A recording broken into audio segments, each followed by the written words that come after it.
Hello and welcome to IC&D1 Lab 6, finding all subnets of a network with less than 8 subnet bits. This video shows how to find all the subnets of Class B network 128.200.0.0 with mask 255.255.224.0. Also, if you're using the Cisco Press exam certification guides, this video is best used while you're reading IC&D1 Chapter 12. This video focuses on a particular process to find a few things about a network number. In particular, this process shows how to find all the subnet numbers of a single classful network, as well as identifying the two subnets that are special, the zero subnet and the broadcast subnet. A broader goal for this video is to be part of a package that helps you learn how to answer CCNA subnetting questions, in particular to teach you how to answer those questions quickly and with confidence. This particular video shows how to find all the subnets of Class B network 128.200.0.0 using mask 255.255.224.0. Now, for those of you that are also using the Cisco Press books, this video demonstrates one of 3 processes that are used inside those books for finding the subnets of a single network. Those 3 processes make 3 different assumptions. The first assumes less than 8 subnet bits. The second assumes more than 8 subnet bits, and a third process assumes exactly 8 subnet bits. This video demonstrates the process that assumes less than 8 subnet bits, and by the way, the book refers to this process in a summary appendix as process RP7A. The video image now shows a copy of the 6-step process that's demonstrated in this video. I'm not going to go through every step in the process here generically. Instead, the rest of the video will demonstrate how to find all the subnets using these steps. Also, if you'd prefer, you can get the booklet that came with this product and refer to this 6-step process in that booklet. Next, let's take a look at the example. In this example, we'll use IP network 128.200.0.0, which is a Class B network, and mask 255.255.224.0. That means there are 16 network bits because it's a Class B network, 3 subnet bits, and 13 host bits. Now, in process RP7A, the first 4 steps occur only once, and step 5 is then repeated.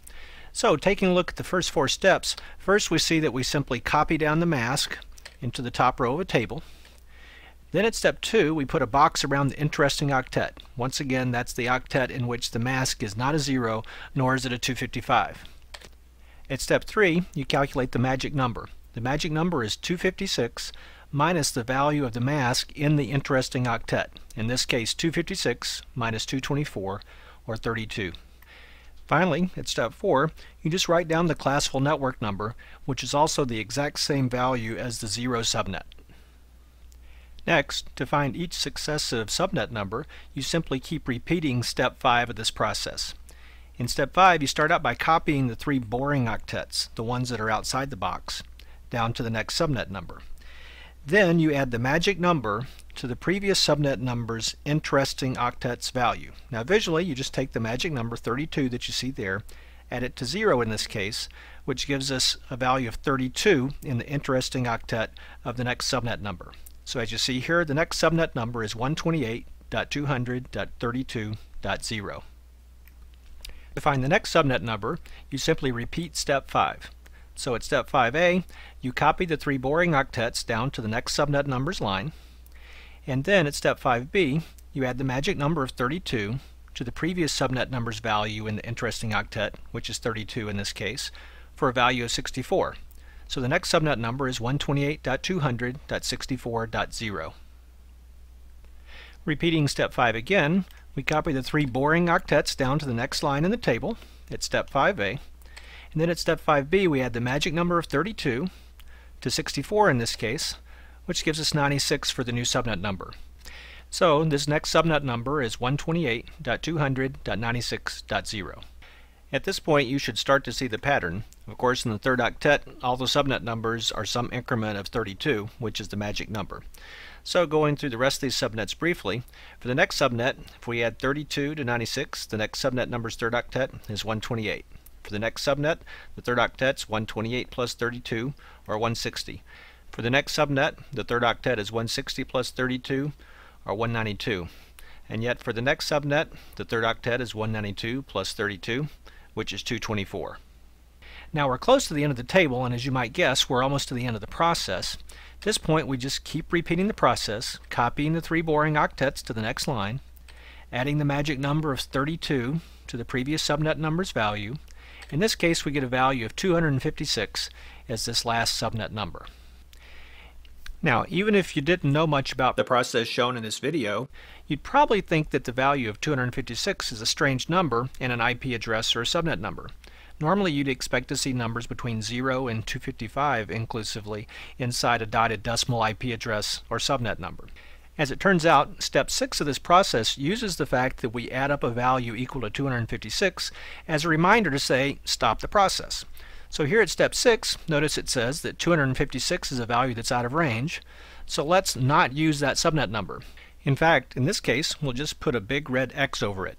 Then, the previous subnet that we had calculated, the one that ends in 224.0 in this case, happens to be the broadcast subnet, which is the last of the 8 subnet numbers in this example. So that completes the example of how to use the process that assumes less than 8 subnet bits to find all subnets of a classful network. Now you can remove some of the clutter from your workspace if you like, and you can even write down the numbers as dotted decimal numbers as you see here, noting always that the 0 subnet is the smallest number of these subnet numbers, and the broadcast subnet is the largest of these. Now as you see here in this particular example, there are 8 subnet numbers listed, and it's a good reminder to think about how many subnets are listed because, as we said earlier, there are 3 subnet bits, so we should expect to see 2 to the 3rd subnets at the end of this process. In summary, this video shows how to find a classful network's subnet numbers, assuming the same mask is used throughout the network. The process also identifies the 0 subnet and broadcast subnet, as well as it uses no binary math.